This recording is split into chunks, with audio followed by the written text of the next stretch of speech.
박성재 전 장관의 내란 재판을 맡은 이진관 재판장이 오늘 피고인 박 전 장관에게 압박 질문을 이어갔습니다. 계엄이 법률적 요건을 갖추고 있다고 봤는지를 핵심적으로 물었습니다. 계엄 관련 지시와 명령에 따를 생각이 없다며 사표를 냈던 류혁 전 법무부 감찰관이 증인으로 나왔습니다. 박 전 장관이 계엄에 반대하는 걸로 보이지 않았다고 증언했습니다. 또 자신이라면 창피해서 계엄 선포 직후 법무부 회의를 주재하지 못했을 거라고 말했습니다. 심가은 기자입니다. 이진관 재판장은 비상계엄에 반대했다고 주장해온 박성재 전 장관에게 직설적으로 물었습니다. 피고인 어떻습니까? 반대하신 게 맞습니까? 여러 가지 문제점과 이야기를 하면서 그 반대를 했던 것은 사실입니다. 반대했다면 그 이유는 무엇인지도 물었습니다.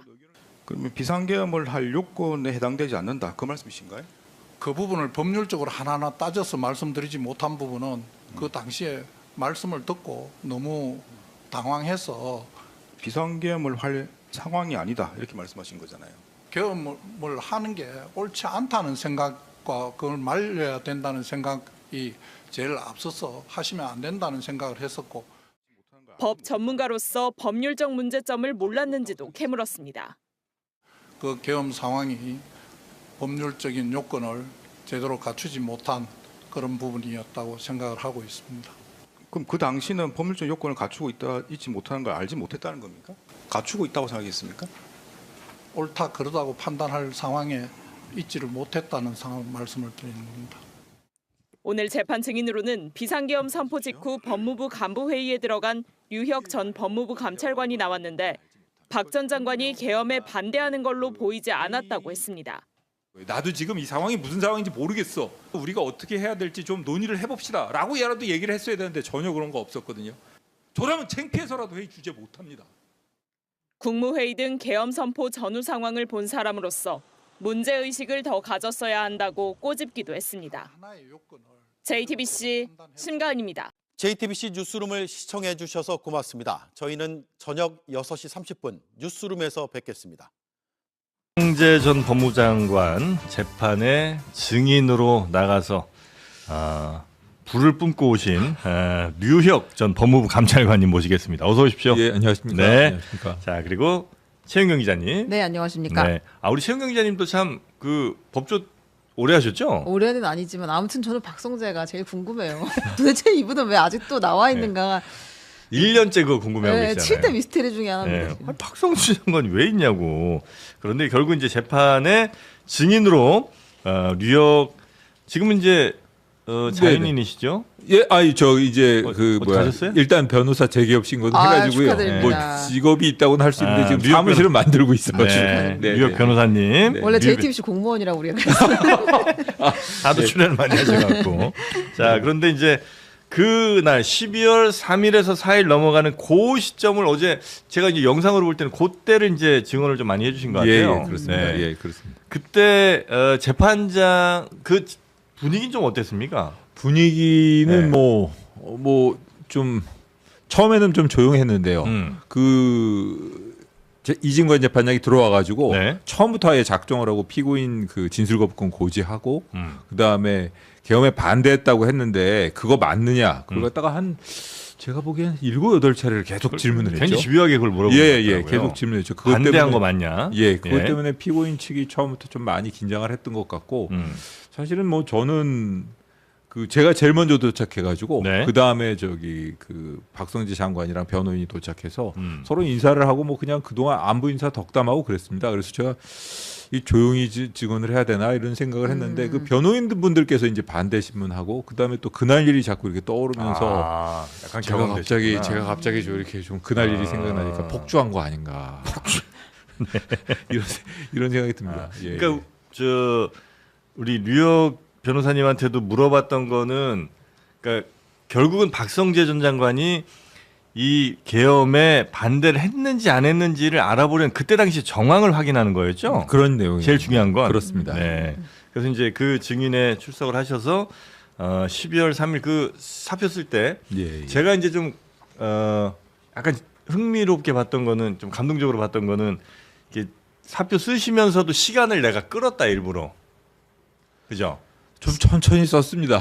예. 뭐 사실 뭐 그냥 뭐 마음이 정리가 안 되기도 하고 예. 어찌되었든 간에 좀 이렇게 좀 차분하게 한 또박또박 써야겠다고 예. 저 내용도 생각해가면서 썼는데 쓰면서 혹시라도 박성재 장관이 아 그래 이건 좀 아니었던 것 같다 뭐 이런 얘기라도 나올까봐 혹은 그 안에 있는 사람 다른 사람이라도 이건 좀 아니지 않습니까라는 한마디 정도는 안에서 할 수도 있어서라고 예. 이제 제가 좀 봤는데 그 당시에 이제 사표를 쓰시던 상황이 네. 일단 공지를 받고 법무부로 가신 거고 예, 그렇습니다. 갔더니 이제 대부분의 사람들이 앉아 있었나요? 이거 저하고 차관이 제일 늦게 도착했습니다. 아, 예, 다들 예, 즉석에 갔네요. 사실 전 차관보다 한 20초 정도 빨리 도착한 것 같고요. 그 도착하신 시간 11시. 제가 저는 그 사표 쓴 시간이 00시 09분이라 가지고 네. 네. 그걸 그 역산을 기준으로. 해가지고 대충 시간 감각이 전혀 없더라고요. 몇 시에 일어났는지 시계를 보고 내가 몇 시에 일어났구나 이걸 적어놓는 것도 아니고. 네. 근데 제가 나중에 알고 봤더니 법무부에 도착한 시간이 00시 05분입니다. 아, 그럼 이 모든 일은 4분 안에 일어나는 그리고 거예요? 나서 제가 나온 시간이 00시 12분입니다. 아. 그러니까 7분 안에 모든 일이 일어난 거거든요. 사표까지 쓰는 시간 포함해서 네, 포함해서 일어난 시간입니다. 그러니까 그 간부형 엘리베이터니까 엘리베이터는 바로 탈 수가 있어요. 네. 타고 올라가서 7층까지 올라가고 이런 시간을 생각하면 한 장관 회의실에 있었던 시간은 6분 남짓 이렇게 보면 될 겁니다. 근데 문을 열었을 때 회의가 이미 진행 중이었다는 거잖아요. 예, 그렇습니다. 그렇습니다. 회의가 진행 중이었고 그 제가 어제 증언에서도 말씀드렸지만 둘 중에 한 사람 그러니까 한 번, 두 번을 문을 열고 들어갔는데 한 번은 교정본부장, 한 번은 출입국 본부장 이렇게 두 사람과 박성재 장관이 이야기하고 있는 걸 봤다는 거죠. 예. 들어가셔서 이거 개헌 관련 회의면 나는 일체 지시 내려도 따를 생각 없습니다. 라고 하셨고 그게 왜 그런 말이 나왔는지 저 모르겠어요. 네. 이게 개헌 관련 회의입니까? 라고 그거는 뭐 당연히 물어봐야 되는 건데 네. 그리고 나서 제가 행설수설한 건지 저 지금 와서 생각해 보면은 그냥 뭐 저는 개헌 이거 회의 참석할 생각이 없다. 아. 지시가 내려와도 저는 이거 따를 생각 없다. 음. 그러니까 뭐 관두라면 관두겠다. 뭐 그랬더니 이렇게 된 거죠. 박성재 장관이 그렇게 하세요라고 성을 내면서 예. 원래 이제 박성재 장관이 화내는 거를 적어도 우리 변호사님은 본 적이 일단 개인적으로 없으셨는데 예, 그렇습니다. 그렇게 화내는 걸 이제 처음 보셨다는 거죠? 전 처음 봤습니다. 네. 그러니까 그 버럭버럭 한다고 이래가지고 저 후배들이 좀 마음 상해하는 사람들이 있었거든요. 근데 그리고 또 다른 그 저희 그 박성재 장관 고대법대 동기이신 제가 좋아하는 그 선배분께서도 야 그 뭐 이름을 부르니까요. 성재 그 친구는 요즘에는 화 안 내냐? 그러길래 저는 한 번도 못 봤습니다. 8년 동안 야인 생활을 하셔서 그런지 이제는 좀 많이 성격이 유해지신 것 유해졌다. 같은데요. 아. 제가 이런 얘기를 한 적이 있었거든요. 예. 근데 그날은 되게 격앙돼 있었다는 거예요. 그날은 뭐 들어갔을 때 네 그래요 뭐 이런 식으로 그리고 또 그 흉내를 네. 제가 비슷하게 냈어요. 재판장에서 내셨잖아요. 그렇게 하세요. 뭐 이렇게 얘기를 하는데 아유 근데 이게 그 당시에 법무부에 계엄이 언젠가는 선포될 수도 있다라는 좀 뭔가 분위기가 있었어요. 그런 분위기가 없었어요. 전혀 몰랐던 거예요. 그런 근데 분위기가 모든 없었습니다. 사람이 일제히 모여가지고 그 회의를 했어요. 그렇습니다. 그러니까 뭐 거기에 회의에 모이라는 그 메시지가 있었으니까 장관 회의실로 모이시죠 실국장님들도 그래서 뭐 저 출발합니다 이런 메시지가 있고 전원 다 모여 있는 거였죠. 예. 그 이후에 어떤 내용을 가지고 회의를 했는지는 구체적으로는 알지 못합니다. 이 본인 얘기는 기본적으로 뭐 법무부에서 계엄에 따른 후속 조치로서 무엇을 해야 되는지 뭐 어떻게 해야 되는지를 논의하는 자리였다고 하는데 네. 계엄이 불법적이라는 생각을 인식을 확실히 하고 있었으면 그런 논의 자체를 할 이유가 없는 거죠. 그러니까 본인 말에 의하더라도 본인은 어쨌든 계엄을 기정사실화하고 회의를 소집하고 와가지고 우리가 어떤 일을 해야 되는지 법무부가 어떤 조치를 취해야 되는지를 논했다는 거니까 뭐 계엄에 대해서 반대하는 입장을 가지고 있었던 것 같지는 않습니다. 제 생각은 그렇게 얘기할 수밖에 없는 건데 네. 그 얘기를 하려고 하면 변호인들께서 자꾸 의견 얘기하지 말라고 끊으셔서 네. 예, 그래가지고 의견은 이야기하지 말아라. 당신 예. 본 것만 이야기해라. 이렇게 그렇죠. 얘기하는 거죠. 그 증인도 변호사인데 그 본 걸 얘기해야지 그 의견을 얘기하면 되겠어요. 그러니까 제가 의견이라고 얘기하고 말씀드리는 거 아닙니까? 앞으로는 의견이라고 달고 말씀드리겠다고 제가 여기 그 임성근 변호사가 주 변호사예요. 박성재 전 그렇습니다. 장관의. 질문 제일 많이 하시더라고요. 아. 예. 그래서 어제 이제 공판 이후에도 분위기는 박성재 전 장관은 하여튼 나는 계속 반대했다고 이제 주장을 했을 거고 네, 이게 좀 앞으로 받아들여지는 분위기예요? 아니면 그러니까 그 저한테 어제도 계속 질문을 한 것이 네. 장관도 많이 당황해 보이는 뭐 회의 내용은 이랬는데 장관도 많이 당황해 보였던 것으로 보인다라고 그 진술을 한 그 실국장 회의 참석 다른 실국장들의 증언을 들이대면서 네. 장관도 당황했던 걸로 얘기를 하는데 네. 그런 모습 본 적 없느냐 저한테 물어봐가지고 저는 본 적 없다라고 제가 더 확실히 화가 나서 안 보였어요. 그런 식으로 얘기를 했고요. 네. 앞으로도 아마 제가 보기에는 그 신용의 교정본부장은 아마 우호적인 그러니까 피고인에게 우호적인 증인으로 증언을 할 것 같고 제가 보기엔 배상업 출입국 본부장은 본인이 좀 상당히 괴로워하는 것 같아요. 그런 이제 어떤 증언을 해야 될지에 대해서 네. 그래가지고 아마 어떻게 신문을 기술적으로 하느냐에 따라 가지고 네. 본인에게 불리한 그리고 또는 유리한 이런 여부가 결정될 증인인 것 같습니다. 근데 이게 네. 공범이라고 볼 수도 있잖아요. 공범이라고 해야 될지 직권남용의 피해자라고 해야 될지 모르겠는데 그때 박성재 장관이 지시를 한 사람들이잖아요. 지금 네. 부른 사람들은. 네. 그럼 이 사람들은 결국 내가 이런 지시를 받았지만 어쩔 수 없었다라고 해야 본인이 살아나는 거 아니에요?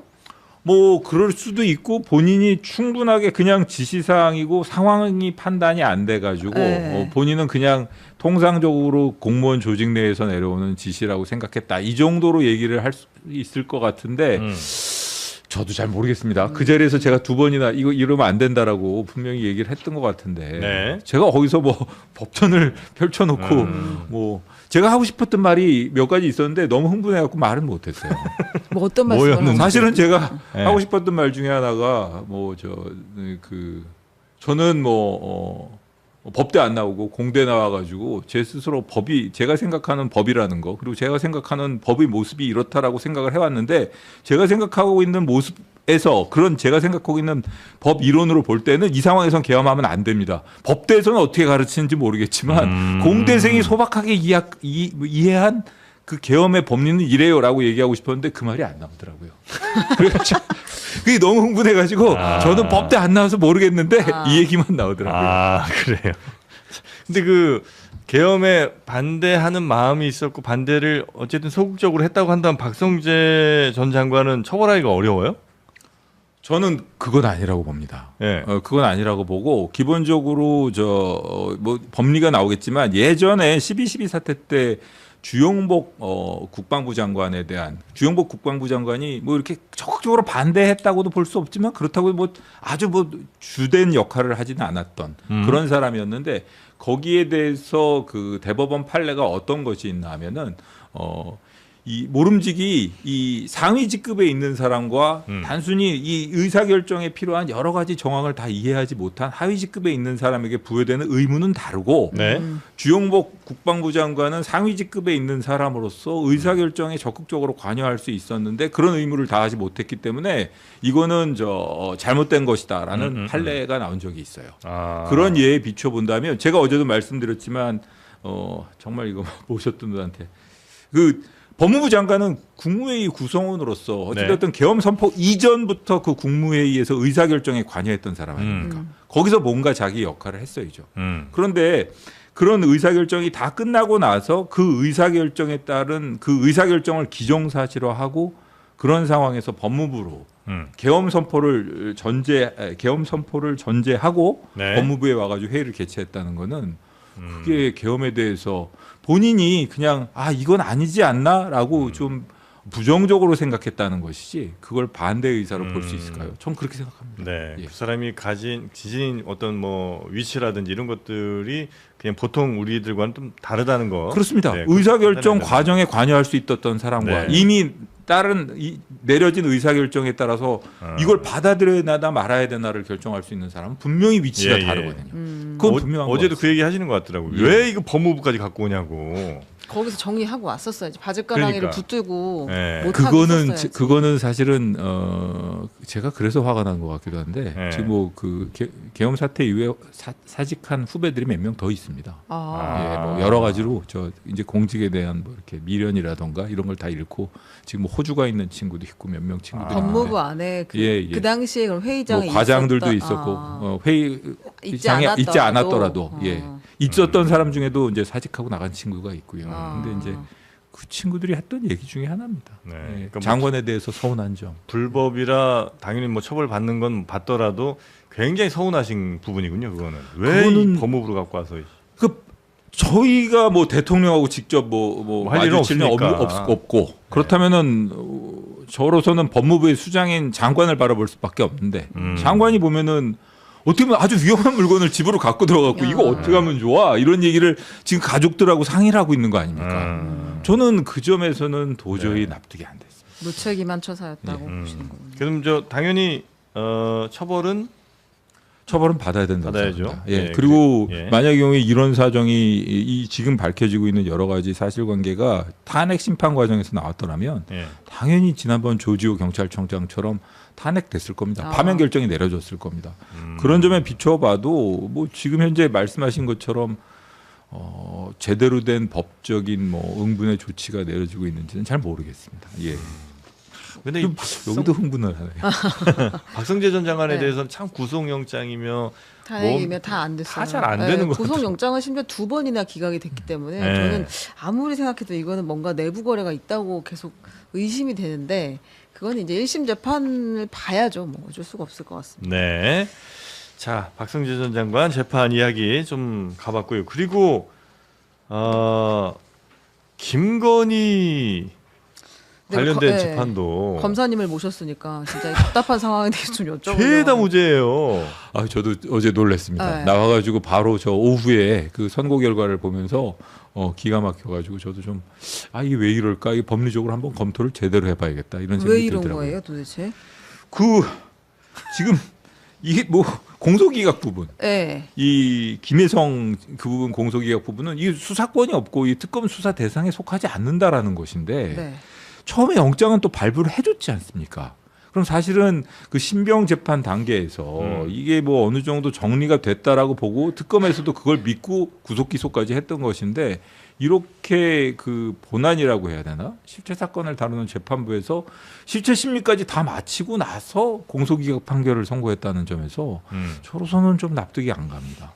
그런 문제 의식을 공판정에서 계속 뭐 이렇게 표했다던가 드러냈다면. 혹은 뭐 소송 지휘 과정에서 이거 그런 부분 좀 검토해 주세요. 이런 걸 드러냈으면 모르겠는데 네. 저는 언론 보도에서 그런 걸 본 적이 없거든요. 이게 이제 나눠서 본 것 같아요. 24억은 뭐 횡령으로 단정하기 어려워서 무죄. 그다음 나머지 액수는 이 수사 범위가 아니라 개인 비리라서 공소기각.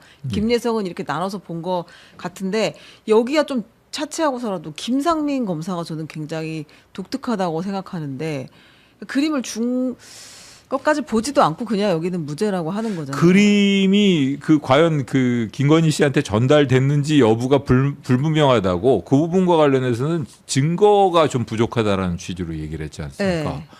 그런 부분도 그게 그러면은 그 오빠가 원래부터 그림과 관련된 그런 일을 많이 했던 사람인가요? 그렇지도 않은 것 같거든요. 네. 그리고 사실 그 그림이라는 거는 구입하기 전에 김상민 전 검사가 김건희 씨 취향이라던가 이런 걸 좀 확인해 봤다는 거 물어봤죠. 아닙니까? 네. 그리고 본인도 받지 않았다라는 걸 주장하기 위해서 그건 내 취향 그림이 아니야라고까지 얘기를 했었다는 거고 그런 점에 비추어 보면은 이게 좀 더 심리를 해봤어야 될 것 같은데 이 그런 관계에 대해서 네. 혹은 그런 점에 대해서 의구심이 있거나 한다면은 소송 지휘 과정에서 그 부분에 대해서 좀 더 특검 쪽에서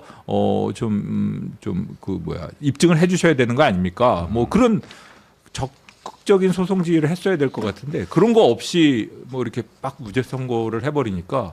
이 지난번에 윤석열 전 대통령이 했던 것처럼 이게 불이타가 되는 거죠 특검 입장에서는. 아니 그리고 뭐 김진우가 통장에 돈이 많아서 그림을 직접 샀을 가능성도 배제할 수 없다는 얘기를 했다는데 이게 무슨 얘기예요? 아니 그림을 샀으면 예.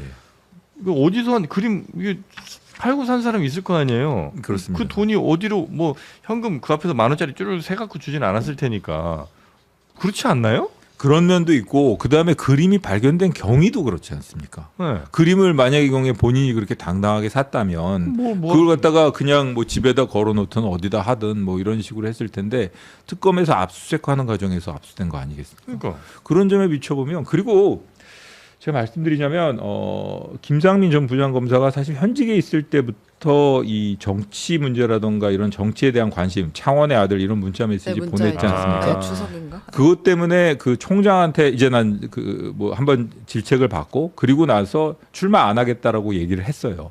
정치는 무관하다. 근데 사실은 그 얘기를 해놓고 사직하겠다고 하면서 그 이전에 출판기념회 계약서를 작성해 놓은 게 발각이 됐습니다.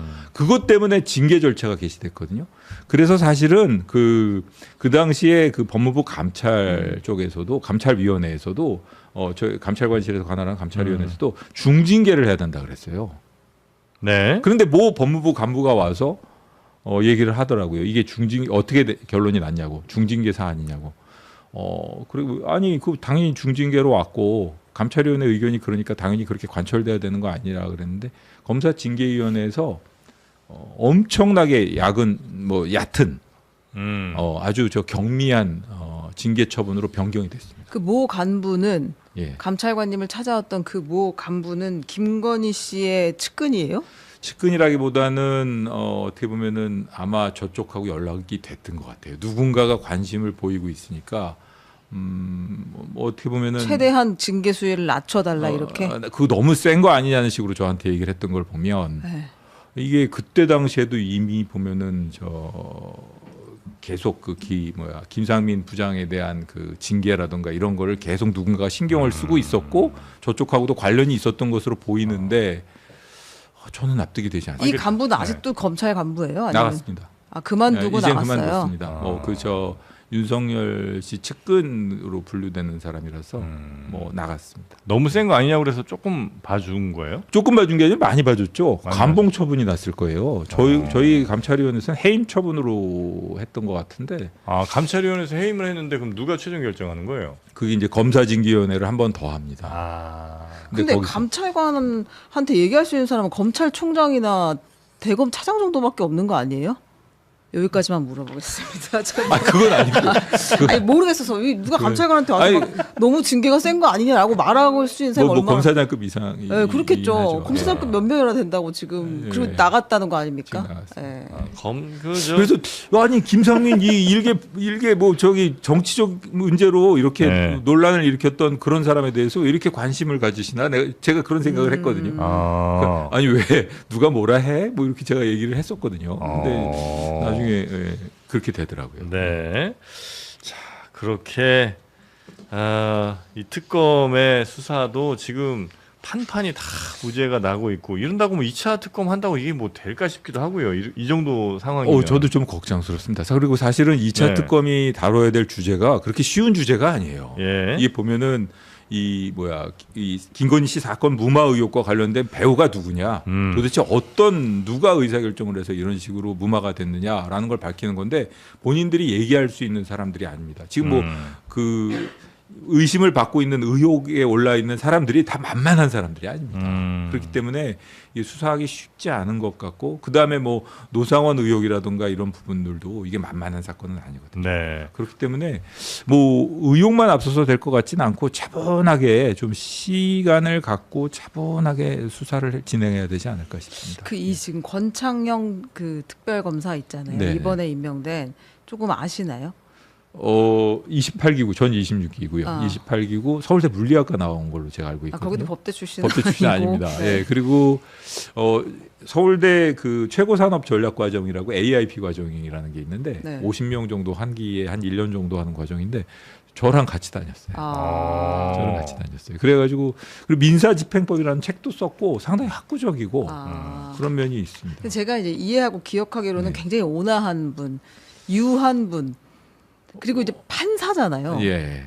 저는 계속 지난번에도 비슷하게 우려했던 것이 검사가 좋아서가 아니라 수사도 하던 사람이 하는 것인데 판사가 가서 이렇게 어려운 수사들을 지금 뿌려놓고서 그 기간 내에 할 수 있을 것인가가 좀 고민이 걱정이 돼서 사실 검찰 내부와 관련된 사람들을 수사해야 되는 것이라서 특검 자체는 판사 출신이 하는 게 맞을 수도 있습니다. 제가 특검보를 특검보라던가 그런 수사 경력이 많은 사람들 그리고 수사라는 게 사실은 합리적으로 추론을 해 나가는 거고 하나하나 증거를 수집하는 것인데 수사 환경이 제가 보기에는 저도 조사를 2번이나 받아봐가지고 최근 들어 참고인이지만 조사를 받아보니까 수사 환경이 옛날 같지 않아요. 너무 힘들고 날개를 꺾을 수 없다. 뭐 쉽지 않더라고요. 참고인의 경우에도 진술 거부권을 고지해야 되고 2시간에 한 번씩 20분 이상 휴식 시간을 줘야 되고 아주 옛날 같지 않습니다. 그래가지고 이게 저는 나가서 계속 조사받고 싶은데 쉬라 그러니까 이게 좀 그것도 좀 괴롭더라고요.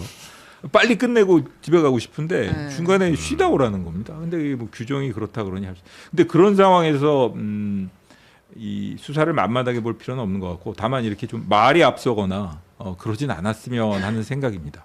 수사는 사실은 하겠다는 의욕이 있더라도 네. 그거는 최대한 말을 아껴야 돼요. 그러니까 지금 좀 무죄 나온 뭐 이런 것들 있잖아요. 1심 이런 것도 다시 수사해요? 다시 수사를 한다. 공소기각의 경우에는 뭐 다시 할 수 있을 겁니다. 공소기각이라던가 이런 부분의 경우에는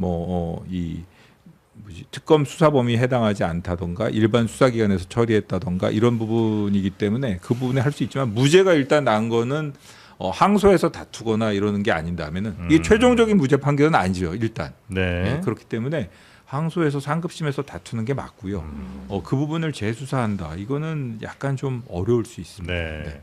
그러니까 뭐 원래는 이제 1차 특검 잘 되면 2차에서는 뭐 1차 때 못했던 내란 관련해서는 무슨 대통령실 수석들이라든지 아니면 뭐 검찰 이쪽에서도 뭐 같이 뭔가 짠 거 아니냐 그런 의혹들을 이제 수사할 수는 있잖아요. 뭐 사실인지 아닌지 몰라도 뭐 그런 거에 또 김건희 씨 관련해서는 워낙 기소된 게 좀 적으니까 나머지 한 10몇 개 되는 것들 이것들을 이제 다 해야 될 텐데라고 생각을 했는데 지금 이 상황에서는 뭐 아예 된 게 거의 김건희 씨는 아예 없는 것 같고. 그렇습니다. 근데 김건희 씨 지난번 1년 8개월 받았던 그 사건에서는 아마 무죄범 논리가 최소한 항소심에서 어느 정도 뒤바뀔 것 같고요.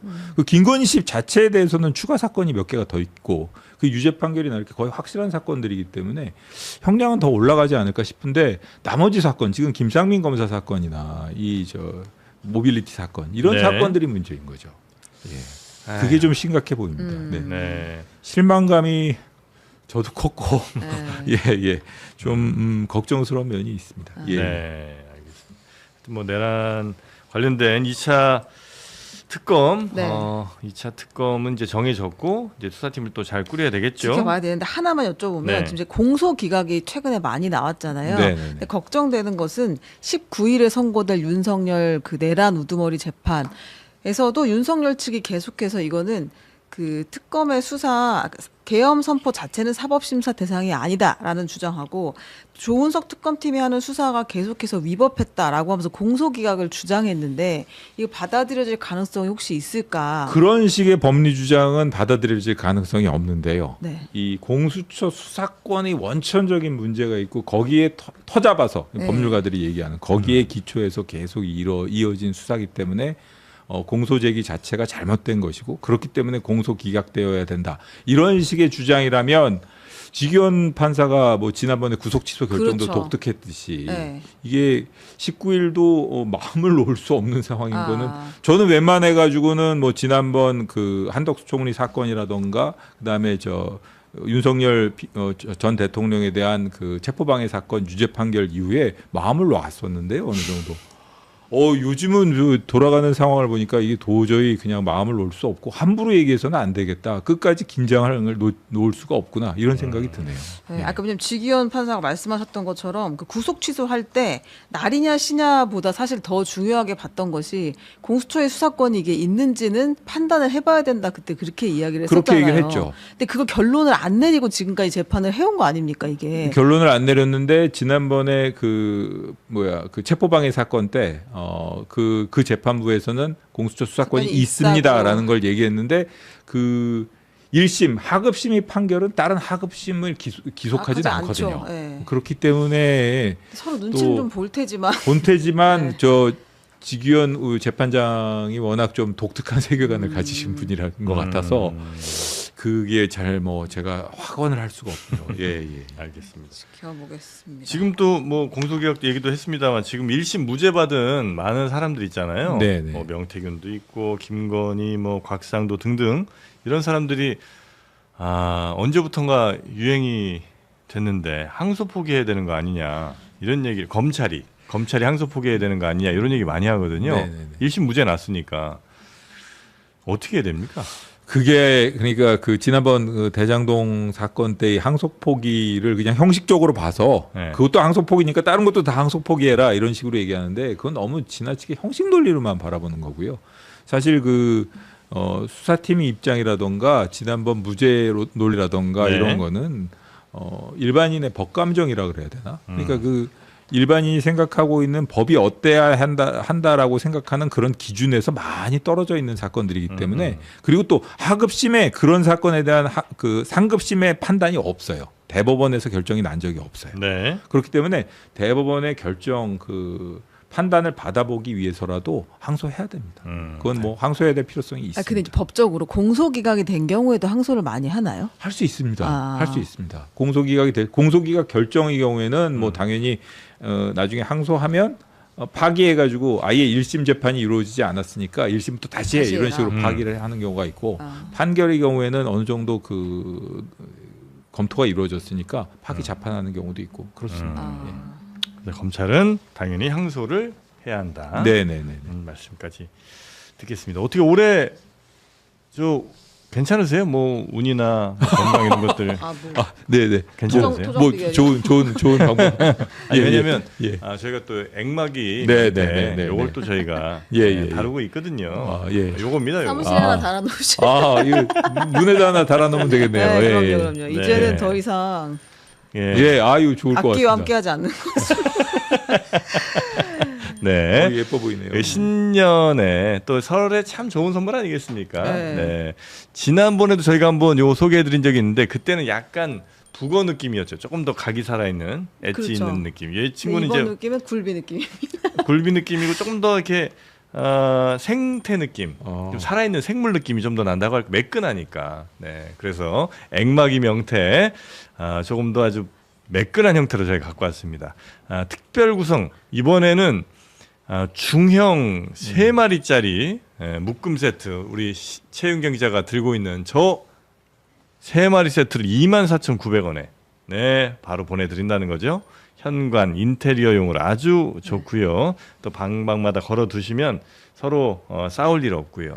아이 방에 걸어두시면 애가 공부 열심히 하고요. 그렇게 된다고 합니다. 자, 액막이 명태. 요건 이제 저 감찰관 방 같은 데 하나 걸어 놓으시면 예. 사무실 네, 앞에. 이거 네, 여러분 그게 아주 지금 뭐 무속을 사무실 파는 게 아니라 인테리어를 파는 겁니다. 아, 예. 네, 법무부 장관이 부를 일 없고요. 자, 그렇게 액막이 명태 예, 뭐 예. 소형도 있고 또 대형도 있으니까 여러분 필요하신 액막이로 잘 가져가시면 되겠고요. 여기 그 자석 고리가 다 이렇게 들어 있습니다. 그래서 쇠 같은 데다 딱딱 걸어 놓으시면 네. 아주 뭐 괜히 구멍 못 같은 거 뚫으실 필요 없이 편하게 달아 놓으실 수 있습니다. 자, 키링도 한번 보여는 키링도 한번 보여드릴까요? 요거 요 소형 아주 귀엽. 이거 보이긴 하실지 모르겠네 이거. 자, 요만합니다. 손바닥이 더 안 보이는구나. 네. 자, 요만합니다. 예, 요거는 멸치만 해요. 그렇죠? 아, 그래 좀 큰 멸치. 예, 큰 멸치만. 국거리용 멸치 말합니다. 네, 죽방 멸치만 하니까 하나. 요거는 이제 차 같은 데다가 귀엽게 달아놓으시면 좋을 것 같습니다. 자, 요거 링크 타고 들어가시면 만나실 수 있고요. 지난번에 워낙 반응들이 좋아서 다시 한번 저희가 갖고 왔습니다. 자, 우리 류혁 변호사님 어제 지금 너무나 잘 봤고요. 고생하셨고 예, 고생하셨고 더 또 많이 버시고. 액막이 잘하시고 네네네. 예, 머지않은 날 또 한번 뵙도록 하겠습니다. 예. 네, 감사합니다. 예, 감사합니다. 네, 감사합니다. 저희는